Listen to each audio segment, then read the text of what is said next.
Hello everyone, ಎಲ್ಲರಿಗೂ ನಮಸ್ಕಾರ. ನಾನು ಫರ್ಹನಾಸ್, ಸಹಾಯಕ ಪ್ರಾಧ್ಯಾಪಕಿಯಾಗಿ ಅರ್ಥಶಾಸ್ತ್ರ ವಿಭಾಗದ ಸರ್ಕಾರಿ ಪ್ರಥಮ ದರ್ಜೆ ಕಾಲೇಜು ನೆಲಮಂಗಲದಲ್ಲಿ ಕೆಲಸ ಮಾಡ್ತಾ ಇದ್ದೇನೆ. ವಿದ್ಯಾರ್ಥಿಗಳೇ, ನೀವು ಮೊದಲನೇ ಸೆಮಿಸ್ಟರ್ನಲ್ಲಿ ಮೈಕ್ರೋ ಎಕನಾಮಿಕ್ಸ್ನ ಮೊದಲನೇ ಸೆಷನನ್ನು ಈಗಾಗಲೇ ಅಧ್ಯಯನ ಮಾಡಿದ್ದೀರಾ.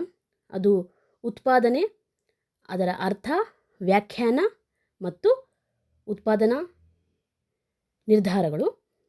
ಇವಾಗ ಎರಡನೇ ಸೆಷನ್, ಅದರ ಟಾಪಿಕ್ ಪ್ರೊಡಕ್ಷನ್ ಫಂಕ್ಷನ್, ಉತ್ಪಾದನಾ ಬಿಂಬಕ. Okay, let's start with introduction. ಉತ್ಪಾದನೆ ಎಂದರೆ ಅದು ಮಾನವ ಉತ್ಪಾದನೆಯಾಗಿರುತ್ತೆ. ಎಲ್ಲ ಆರ್ಥಿಕ ವ್ಯವಸ್ಥೆಗಳ ಮೂಲ ಅಂಶವಾಗಿದೆ. ಉತ್ಪಾದನೆ ಎಂಬ ಒಂದು ಚಟುವಟಿಕೆ ಇಡೀ ಆರ್ಥಿಕತೆಯ ಎಲ್ಲ ಚಟುವಟಿಕೆಗಳ ಮೂಲ ಅಂಶ ಎಂದು ಹೇಳಿದರೆ ತಪ್ಪಾಗಲಾರದು. ಇದು ಭೂಮಿ, ಶ್ರಮ, ಬಂಡವಾಳ ಮತ್ತು ಉದ್ಯಮಶೀಲತೆ ಎಂಬ ಸಂಪನ್ಮೂಲಗಳನ್ನು ಬಳಸಿಕೊಂಡು ಮಾನವ ಅವಶ್ಯಕತೆಗಳನ್ನು ಪೂರೈಸಲು ಅಗತ್ಯವಿರುವ ಸರಕು ಮತ್ತು ಸೇವೆಗಳಾಗಿ ಪರಿವರ್ತಿಸುವ ಪ್ರಕ್ರಿಯೆಯಾಗಿದೆ. ಅರ್ಥಶಾಸ್ತ್ರದಲ್ಲಿ ನಾವು ಏನು ಉತ್ಪಾದಿಸುತ್ತೇವೆ ಎಂಬುದಷ್ಟೇ ಅಲ್ಲದೆ ಅದನ್ನು ಎಷ್ಟು ಪರಿಣಾಮಕಾರಿಯಾಗಿ ಉತ್ಪಾದಿಸುತ್ತೇವೆ ಎಂಬುದು ಸಹ ಪ್ರಮುಖವಾಗಿರುತ್ತದೆ. ಈ ನಿಟ್ಟಿನಲ್ಲಿ ಉತ್ಪಾದನಾ ಬಿಂಬಕ ಎಂಬುದು ಉತ್ಪಾದನೆ ಅಧ್ಯಯನದಲ್ಲಿ ತನ್ನದೇ ಆದ ಪ್ರಾಮುಖ್ಯತೆಯನ್ನು ಪಡೆದುಕೊಂಡಿದೆ. Introduction. Production is the foundation of every economic system. It involves transforming inputs like land, labor, capital, and entrepreneurship into goods and services that fulfill human wants.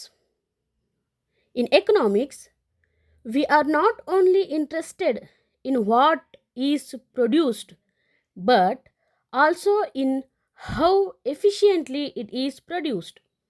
In this way, production function has its own importance in the study of production.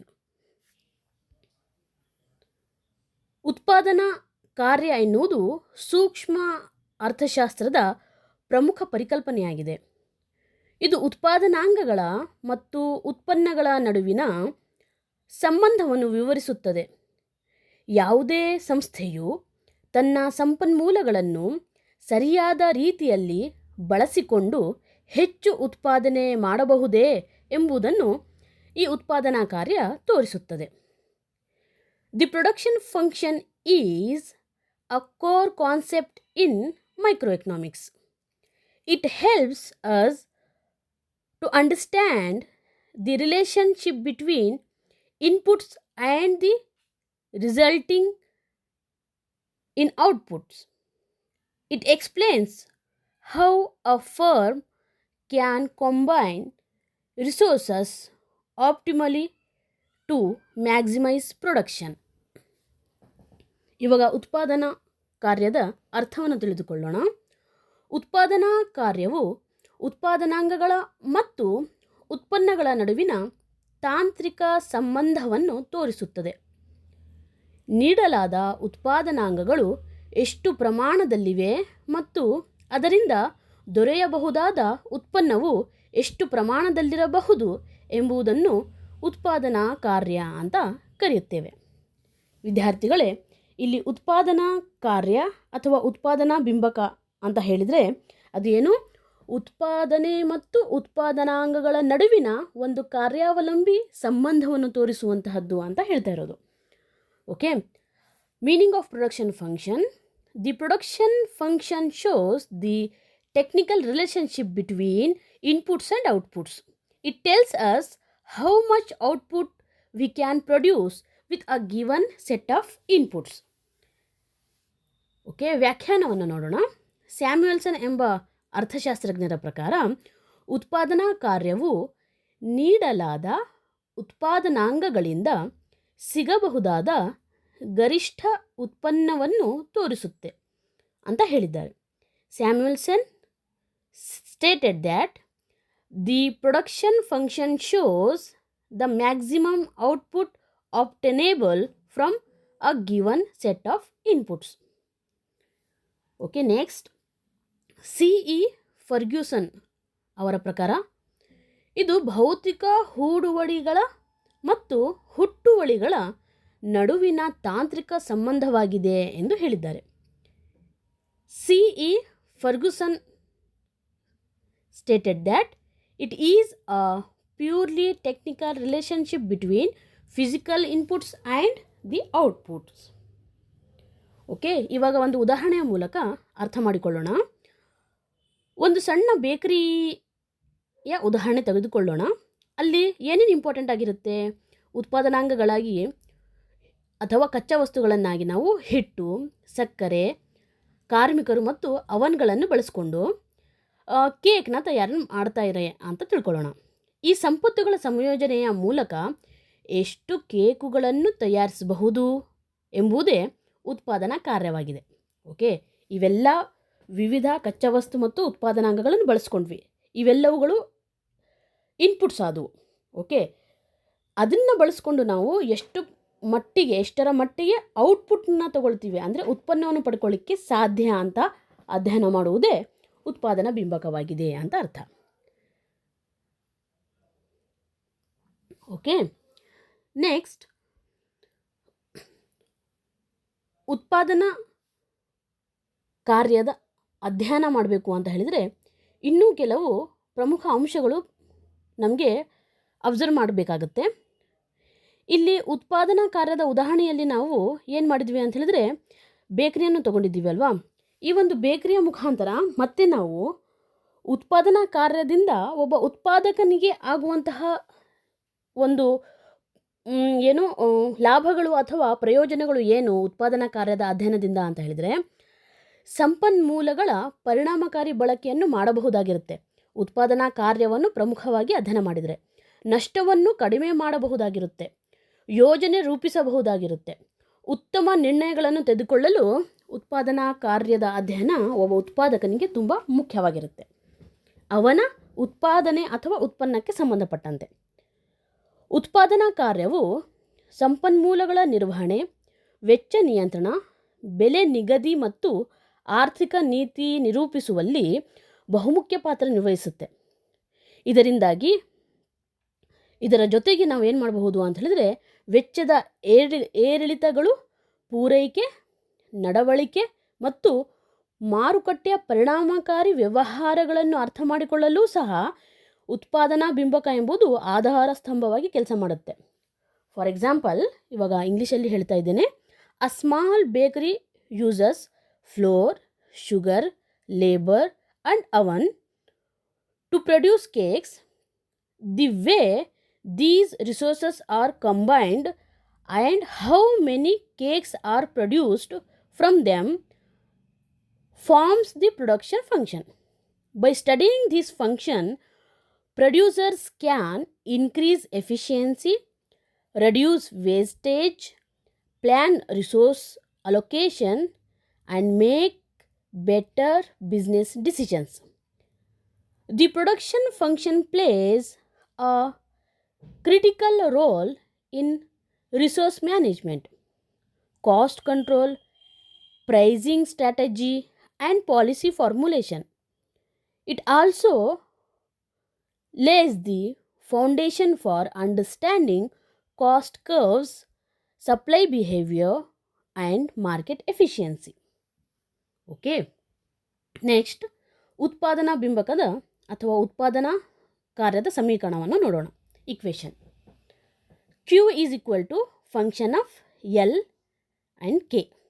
ಇಲ್ಲಿ Q ಅನ್ನೋದು ಉತ್ಪನ್ನವನ್ನು ಸೂಚಿಸ್ತಾ ಇದೆ, F ಅನ್ನೋದು ಕಾರ್ಯ function, L ಎಂಬುದು ಶ್ರಮ labour, K ಅನ್ನೋದು ಕ್ಯಾಪಿಟಲನ್ನು ಸೂಚಿಸ್ತಾ ಇದೆ. ಓಕೆ ವಿದ್ಯಾರ್ಥಿಗಳೇ, ಇವಾಗ ಉತ್ಪಾದನಾ ಬಿಂಬಕದ ಕಲ್ಪನೆಗಳನ್ನು ನೋಡೋಣ. ಉತ್ಪಾದನಾ ಕಾರ್ಯವು ಕೆಳಕಂಡ ಕಲ್ಪನೆಗಳನ್ನು ಆಧರಿಸಿದೆ. ಯಾವ್ಯಾವು ಅಂತ ಹೇಳಿದರೆ, ಉತ್ಪಾದನಾ ಕಾರ್ಯವು ಒಂದು ನಿರ್ದಿಷ್ಟ ಅವಧಿಗೆ ಸಂಬಂಧಿಸಿರುತ್ತೆ. ಓಕೆ, ನಿರ್ದಿಷ್ಟ ಕಾಲಾವಧಿಯಲ್ಲಿ ತಾಂತ್ರಿಕ ಜ್ಞಾನದ ಸ್ಥಿತಿಯಲ್ಲಿ ವ್ಯತ್ಯಾಸಗಳು ಇರುವುದಿಲ್ಲ. ಉತ್ಪಾದನಾ ವಿಧಾನದಲ್ಲಿ ಅತ್ಯಂತ ದಕ್ಷವಾದ ಉತ್ಪಾದನಾ ತಂತ್ರಗಳನ್ನು ನಾವು ಬಳಸುತ್ತೇವೆ ಅಂತ ಇಲ್ಲಿ ಕಲ್ಪನೆ ಮಾಡಿಕೊಳ್ಳಲಾಗಿದೆ. ಉತ್ಪಾದನಾಂಗಗಳನ್ನು ವಿಭಜಿಸಿ ಉತ್ಪಾದನೆಯಲ್ಲಿ ತೊಡಗಿಸಿಕೊಳ್ಳಲು ಇಲ್ಲಿ ಸಾಧ್ಯತೆಗಳು ಇರುತ್ತವೆ ಅಂತ. Assumptions: the production function relates to a specific period of time. Okay, here we have to know that it considers the time specifically. Then there are no changes in the state of technology knowledge during the given period. The most efficient production technique is used in the production process. The factors of production are divisible and can be used in varying quantities. Next, ಲಕ್ಷಣಗಳು. ಉತ್ಪಾದನಾ ಕಾರ್ಯದ ಅಥವಾ ಬಿಂಬಕದ ಲಕ್ಷಣಗಳು. The features of production ಫಂಕ್ಷನನ್ನು ನೋಡೋಣ. Number 1, ತಾಂತ್ರಿಕ ಸಂಬಂಧ.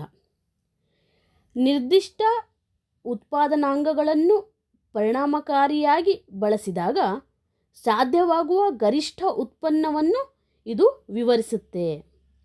Number 2, ನಿರ್ದಿಷ್ಟ ಕಾಲಾವಧಿ. ತಾಂತ್ರಿಕತೆ ಅಥವಾ ಪ್ರಮಾಣದಲ್ಲಿ ಬದಲಾವಣೆ ಆಗುವ ಸಾಧ್ಯತೆ ಇರುವುದರಿಂದ ಈ ಕಾರ್ಯವೈಖರಿ ನಿರ್ದಿಷ್ಟ ಕಾಲಾವಧಿಗೆ ಮಾತ್ರ ಅನ್ವಯವಾಗುತ್ತೆ. ಅಲ್ಪಾವಧಿ ಮತ್ತು ದೀರ್ಘಾವಧಿ. ಯಾವ ಹೂಡುವಳಿಗಳು ಸ್ಥಿರವಾಗಿವೆ ಮತ್ತು ಯಾವುವು ಬದಲಾಗಬಲ್ಲವು ಎಂಬುದರ ಆಧಾರದಲ್ಲಿ ನಾವು ಉತ್ಪಾದನಾ ಕಾರ್ಯವನ್ನು ಅಲ್ಪಾವಧಿಯ ಮತ್ತು ದೀರ್ಘಾವಧಿಯ ಅಂತ ವಿಭಜನೆ ಮಾಡಬಹುದು. ತಂತ್ರಜ್ಞಾನಾಧಾರಿತ ಅಂದರೆ ತಂತ್ರಜ್ಞಾನದಲ್ಲಿ ಸುಧಾರಣೆ ಸಂಭವಿಸಿದರೆ ಉತ್ಪಾದನಾ ಕಾರ್ಯವೂ ಸಹ ಸುಧಾರಣೆಗೆ ಒಳಪಡುತ್ತೆ ಅಂತ ಇಲ್ಲಿ. ಕಾರ್ಯಕ್ಷಮತೆ ಅನಿವಾರ್ಯ. ಉತ್ಪಾದನಾಂಗಗಳನ್ನು ವ್ಯರ್ಥ ಮಾಡದೆ ಶ್ರೇಷ್ಠ ರೀತಿಯಲ್ಲಿ ಬಳಸಲಾಗುತ್ತಿದೆಯೇ ಎಂಬ ಕಲ್ಪನೆ ಆಧಾರದ ಮೇಲೆ ಈ ಒಂದು ಉತ್ಪಾದನಾ ಕಾರ್ಯ ನಿಂತಿದೆ ಅಂತ. Okay, features of production function. Technical relationship. It explains the maximum possible output for given inputs under efficient use. Time bond. The function is applicable only during a specific time period since technology or scale may change. Short run versus long run.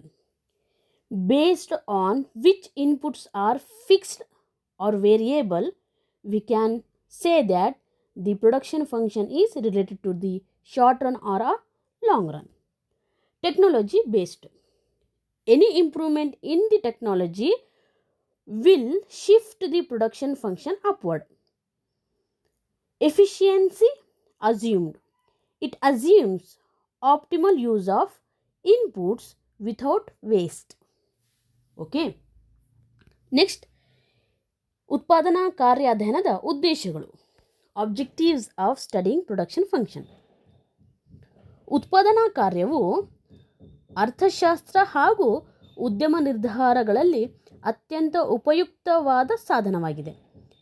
ಇದರಿಂದ ಸಂಸ್ಥೆಗಳು ಮತ್ತು ನೀತಿ ನಿರ್ಮಾಪಕರು ತಮ್ಮ ಸಂಪತ್ತುಗಳನ್ನು ಅತ್ಯಂತ ಪರಿಣಾಮಕಾರಿಯಾಗಿ ಬಳಸಿಕೊಳ್ಳಲು ಸಾಧ್ಯವಾಗುತ್ತದೆ. The production function is a vital tool in economics and business decision making. It helps producers, economists and policy makers understand how best to utilize available resources to generate maximum output efficiently. Number 1, ಆದಾನ ಮತ್ತು ಉತ್ಪನ್ನ ನಡುವಿನ ಸಂಬಂಧ ತಿಳಿದುಕೊಳ್ಳುವುದು. ಉತ್ಪಾದನಾ ಕಾರ್ಯವು ಭೂಮಿ, ಕಾರ್ಮಿಕರು ಅಥವಾ ಶ್ರಮ, ಬಂಡವಾಳ ಹಾಗೂ ಸಂಘಟನೆಯ ಸಾಮಗ್ರಿಗಳನ್ನು ಅಥವಾ ಉತ್ಪಾದನಾಂಗಗಳನ್ನು ಹೇಗೆ ಸಂಯೋಜಿಸಿ ಉತ್ಪನ್ನಗಳನ್ನು ಉತ್ಪಾದಿಸಲಾಗುತ್ತದೆ ಎಂಬುದನ್ನು ವಿವರಿಸುತ್ತದೆ. Understanding input-output relationship. The production function explains how various inputs like land, labor, capital, and raw materials or organization are combined to produce output. This helps to understand the contribution of each input in the production process. Number 2, ಸಂಪತ್ತಿನ ಪರಿಣಾಮಕಾರಿ ವಿನಿಯೋಗ. ಸಂಸ್ಥೆಯಲ್ಲಿ ಅಥವಾ ಒಂದು ವ್ಯವಸ್ಥೆಯಲ್ಲಿ ಶ್ರಮವನ್ನು ಹೆಚ್ಚು ಉಪಯೋಗಿಸಬೇಕು ಅಥವಾ ಯಂತ್ರೋಪಕರಣಗಳನ್ನು ಎಂಬ ಪ್ರಶ್ನೆಯನ್ನು ಸಮರ್ಥಿಸಿಕೊಳ್ಳಲಿಕ್ಕೆ ಈ ಉತ್ಪಾದನಾ ಕಾರ್ಯ ತನ್ನದೇ ಆದಂಥ ಉದ್ದೇಶವನ್ನು ಇಟ್ಕೊಂಡಿರುತ್ತೆ. Efficient resource allocation. It helps firms identify the most efficient combination of inputs. For example, should a firm use more labor or more machinery? The production function helps answer such questions by comparing productivity. Number 3, ವೆಚ್ಚವನ್ನು ಕನಿಷ್ಠಗೊಳಿಸುವುದು ಸಹ ಉತ್ಪಾದನಾ ಕಾರ್ಯದ ಪ್ರಮುಖ ಉದ್ದೇಶವಾಗಿರುತ್ತೆ. ಸರಿಯಾದ ಉತ್ಪಾದನಾಂಗಗಳನ್ನು ಸಂಯೋಜನೆ ಮಾಡಿ ಅದರ ಮೂಲಕ ಉತ್ಪಾದನಾ ವೆಚ್ಚವನ್ನು ಕಡಿಮೆ ಮಾಡಬಹುದು ಮತ್ತು ಲಾಭವನ್ನು ಗುರಿಯಾಗಿಸಿಕೊಳ್ಳುವ ವ್ಯವಹಾರಗಳಿಗೆ ಹೆಚ್ಚಿನ ಪ್ರಾಮುಖ್ಯತೆ ಕೊಡುವ ಒಂದು ಉದ್ದೇಶವನ್ನು ಸಹ ಉತ್ಪಾದನಾ ಕಾರ್ಯ ಇಟ್ಕೊಂಡಿರುತ್ತೆ. Cost minimisation. By finding the optimal combination of inputs, firms can minimise production cost. This is crucial for profit maximization in competitive markets. Fourth one, ಉತ್ಪನ್ನಗಳನ್ನು ಮುಂಚಿತವಾಗಿ ಅಂದಾಜು ಮಾಡುವುದು. ಹೂಡುವಳಿಗಳ ಪ್ರಮಾಣ ಬದಲಾದಾಗ ಉತ್ಪನ್ನಗಳು ಎಷ್ಟು ಬದಲಾಗುತ್ತವೆ ಎಂಬುದನ್ನು ಅರಿಯಲು ಸಹ ಉದ್ಯಮಗಳು ಉತ್ಪಾದನೆ ಮತ್ತು ದಾಸ್ತಾನು ನಿರ್ವಹಣೆಗೆ ಯೋಜನೆ ಮಾಡಬಹುದು. Output prediction. Producers can forecast the level of output by analysing how changes in input levels affect total production. This helps in production planning and inventory control. Number 5, ವ್ಯವಹಾರ ನಿರ್ಧಾರಗಳಿಗೆ ಬೆಂಬಲ. ಉತ್ಪಾದನೆ ಹೆಚ್ಚಿಸುವುದೇ, ಹೊಸ ಕಾರ್ಮಿಕರನ್ನು ನೇಮಕ ಮಾಡುವುದೇ ಅಥವಾ ತಂತ್ರಜ್ಞಾನ ಹೂಡಿಕೆ ಮಾಡುವುದೂ ಸಹ ಏನು ಅಂತ ನಿರ್ಧಾರಗಳಿಗೆ ಬೆಂಬಲ ನೀಡಲು ಉತ್ಪಾದನಾ ಕಾರ್ಯ ತನ್ನದೇ ಆದಂಥ ಉದ್ದೇಶಗಳನ್ನು ಇಟ್ಕೊಂಡಿರುತ್ತೆ. Decision making in business. Managers and producers can make informed decisions about expanding production, hiring labor, investing in technology, or changing the input mix based on the insights from the production function. Sixth one, ವೆಚ್ಚ ಮತ್ತು ಪೂರೈಕೆ ಸಿದ್ಧಾಂತಗಳಿಗೆ ಆಧಾರ. ಉತ್ಪಾದನಾ ಕಾರ್ಯದ ಮತ್ತೊಂದು ಉದ್ದೇಶ ಅದು ವೆಚ್ಚ ಮತ್ತು ಪೂರೈಕೆ ಸಿದ್ಧಾಂತಕ್ಕೆ ಆಧಾರವಾಗಿರಬೇಕು ಅಂತ. ಉತ್ಪಾದನಾ ಬಿಂಬಕದ ಆಧಾರದ ಮೇಲೆ ವೆಚ್ಚ ರೇಖೆಗಳ ರೂಪ ಮತ್ತು ಪೂರೈಕೆ ಪ್ರವೃತ್ತಿ ನಿರ್ಧಾರವಾಗುತ್ತೆ. ಆದ್ದರಿಂದ ಇದು ಸೀಮಾಂತ ವೆಚ್ಚ, ಸರಾಸರಿ ವೆಚ್ಚ ಮತ್ತು ಪೂರೈಕೆ ರೇಖೆಗಳನ್ನು ಅರ್ಥ ಮಾಡಿಕೊಳ್ಳಲು ಸಹ ಆಧಾರವಾಗಿರುತ್ತೆ. Basis for cost and supply theory. The shape of the cost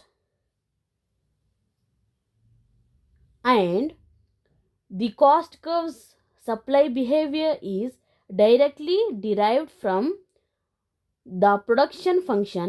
It forms the foundation for understanding marginal cost, average cost and supply curves. ತಂತ್ರಜ್ಞಾನ ಆಯ್ಕೆ ಮತ್ತು ನಾವೀನ್ಯತೆ. ಒಂದು ಉತ್ಪಾದನಾ ವಿಧಾನದಿಂದ ಇನ್ನೊಂದಕ್ಕೆ ಬದಲಾವಣೆ ಮಾಡಬೇಕು ಅಂತ ನಿರ್ಧಾರ ಮಾಡುವುದು ಸಹ ಉತ್ಪಾದನಾ ಕಾರ್ಯದ ಪ್ರಮುಖ ಉದ್ದೇಶವಾಗಿರುತ್ತೆ. Technological choice and innovation.